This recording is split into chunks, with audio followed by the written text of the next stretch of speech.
and so on, you actually see a nice curvy waveform like this. Basic signal in Mother Nature. Planets, life, seasons, the whole thing. It's as basic as that, right? So every note has what we call the fundamental, and then it has these overtones. And for a really good sounding note, we are told by the psychologists and so on, the next overtone must be twice the frequency of the fundamental. So if it's 440 for the A, the next overtone must be 880. And then the next one must be 3 times, that'll be 1320, and the next one will be 4 times, and keep on going. So you have what we call a harmonic relationship.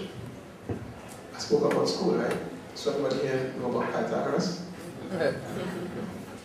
Pythagoras was a musician. Didn't see the difference between music and math.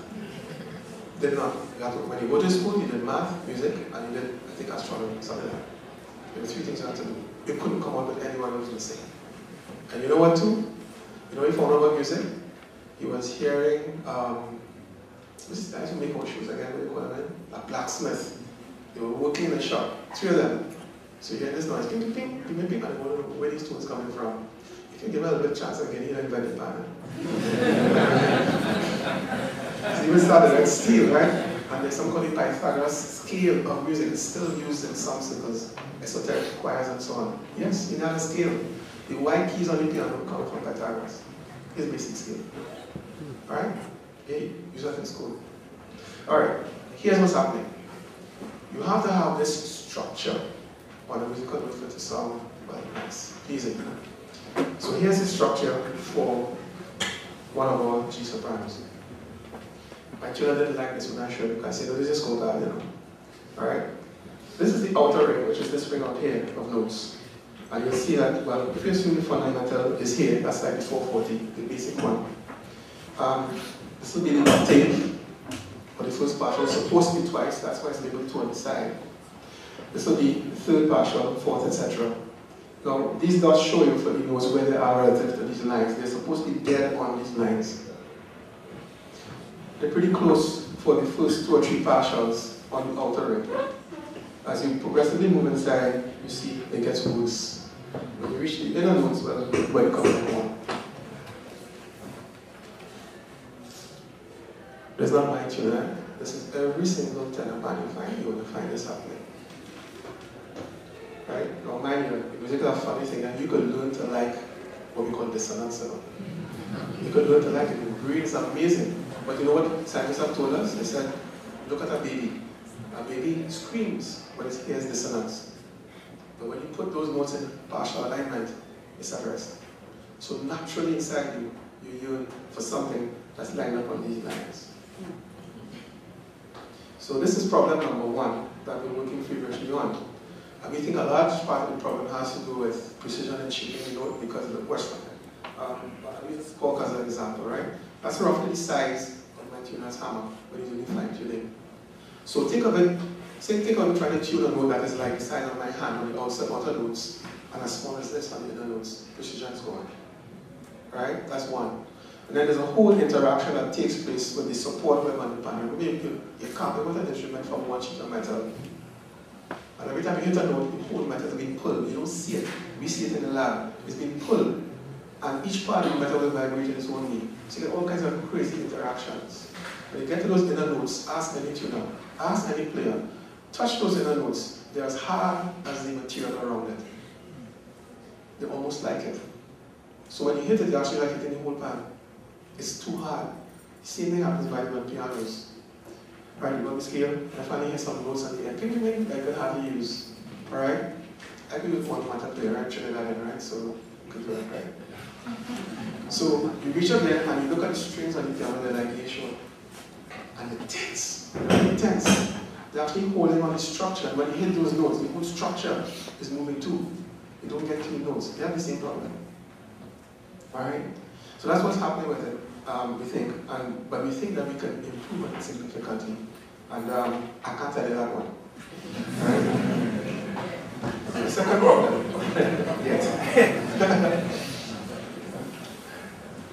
Second problem. Harmonic to noise ratio is a term that we thought we coined, and then lo and behold, we found that the guys at Medsai use it. Alright? to measure hoarseness in voices. Now, you can actually look at that and tell you something. What's wrong with your voice? And they ask you to do certain things, and they look at the harmonics. I did talk about harmonics in the sound. My mom was an IA was a food nurse. Right? So I got some of that, not from her, but certainly by working around her. I claim it.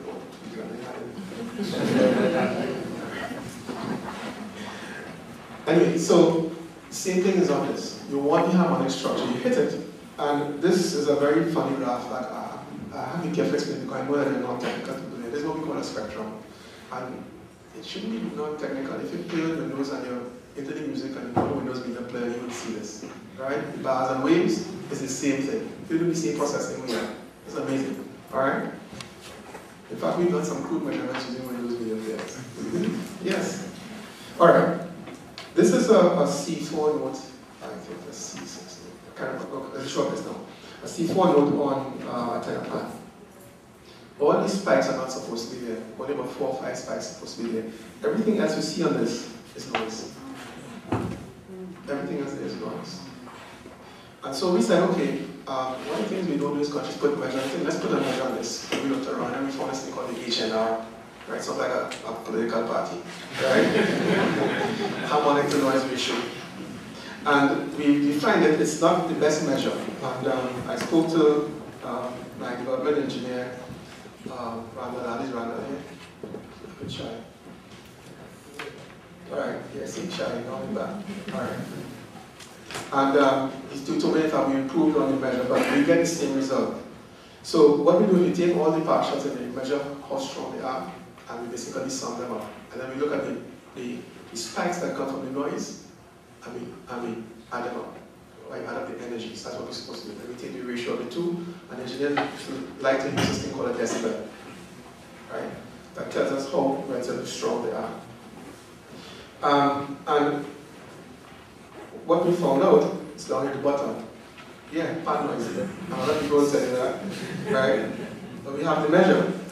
This C4, the G soprano, gives us a 25 dB rating. 25 dB means 10 to 1. That means the noise is only 1/10 the strength of your harmonics of your musical signal.